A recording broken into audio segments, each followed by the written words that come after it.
Hi, my name's Dee and welcome to Sunchild Tarot. Now this is your full moon gods at play reading for the full moon in Cancer on the January the 10th. Now this is a longer reading. Oh, by the way, this is the same introductory blurb for all of them. So there'll be a timestamp down below to jump ahead to the reading. It's for the reading in whatever the title is down there. What's your sun, your moon, your rising, maybe your Saturn. Because on the 10th, we have the full moon in Cancer opposite a stellium of planets, a lot of planets. In Capricorn, it's opposite Mercury, conjunct the Sun. It is opposite the upcoming, well, close to opposite the upcoming Saturn-Pluto conjunction. Jupiter is around there somewhere. It's not quite opposite. Uranus is somewhere else in the chart, but it's turning direct. So that's the planet of the unexpected. And of course, if I didn't just mention, there's a lunar eclipse. Now, eclipses, the effects depending on, depending on who I'm listening to, eclipses can affect for up to 6 months with the solar. And then I've heard up to 6 months or up to 3 months with the lunar.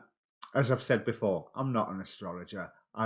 Go to an astrologer of your choice. Have a listen about the upcoming lunar eclipse because it offers some really good stuff and some not so good stuff, especially since 2 days later, smack bang, there's the peak of that Saturn-Pluto conjunction. It actually, they're already conjuncted, but the peak of it is on the following Sunday.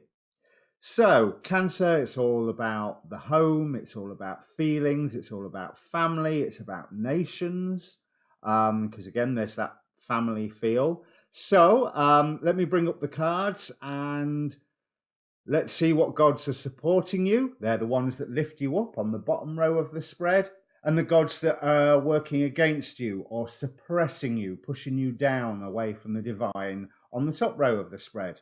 Let's bring up the cards. So Aquarius, standing in opposition to you, between you and your divine purpose, we have Hades with the underworld, Serenus with shapeshifting, Plutus with his wealth, Aradia in defense, and Nuit in expansiveness. And this is a very heroes versus villains spread. In support of you, we have Helios with illumination, Ganesha with his obstacles, and Loki with play. Remember, Loki's a trickster god. Artemis, a goddess of light, goddess of the moon as well. Penthesilea with guilt, one of the Amazons, and Yemaya with hope. That's a really interesting mix. So there is some shadow, some secret, something that is causing you pain. It's causing you to act in defense. It's causing you to try and compensate with material goods or compensate or use your defense of this secret to preserve your material goods, but it's all encompassing.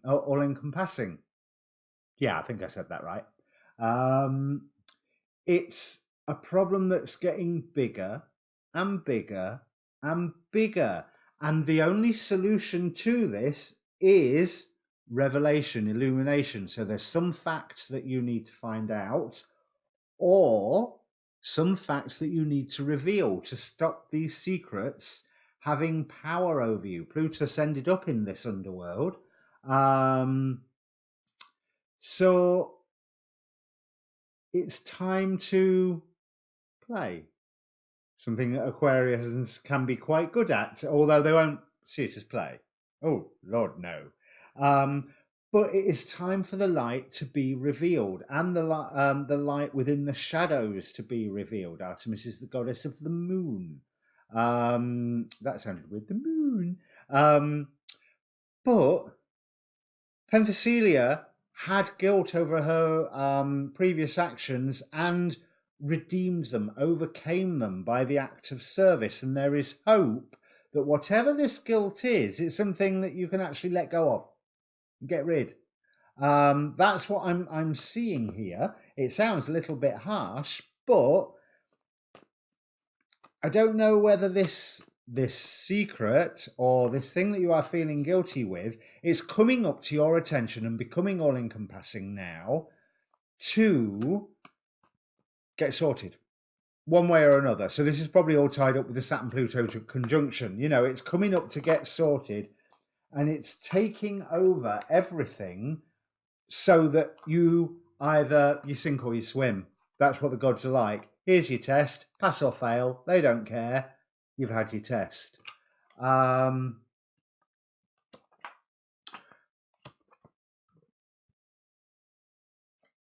Beware of trying to hold too much power over your material world. Okay, there is hope. There is the hope. Yemaya is clarified with the Two of Cups, the soulmate card. There is hope of a really good resolution here, but by keeping things secret, you may feel like you've scored a victory, but you're not accomplishing a great deal. You're not accomplishing growth. And we've got the Page of Swords going to the Queen of Swords, but the Page of Swords, as you know, can be news coming in. Or in this case, I feel it may also be news going out, you know, from you into the world. And yes, there are obstacles, but you can be a little more light-hearted about it, play with them a little bit, as in, if there's someone whose reaction you are worried about, have some fun with them first, soften the blow, irrigate the land that you are about to plant with fertile seed, because this is a time for you to rise up, to have redemption, and you're going to find that there's a big worry about material goods here. I think your materiality is going to be fine. And the whole point is that you should be able to stand on your own in confidence, knowing that you've acquitted yourself really, really well. So one last card, because that does seem quite a heavy thing to be saying to somebody, but let's have a look. Ten of Wands, the end of the burden. Yeah. The end of the burden, healing is yours if you let it be. This guy is sat in the bonfire of the burning wands, and the golden fleece is right next to him, and all he needs to do is get out of the pyre and put the golden fleece over his shoulders, and he will be healed. So it's your choice now for you to move out of this, to let this secret no longer have power over you. Whatever you're feeling guilty about, stop it, do something about it, let it out. And there will be it's a road to redemption, it's a road to new hope, but you'll get there, you'll be fine. You know, it's well worth doing. All right. Enjoy the lunar eclipse. Cheers.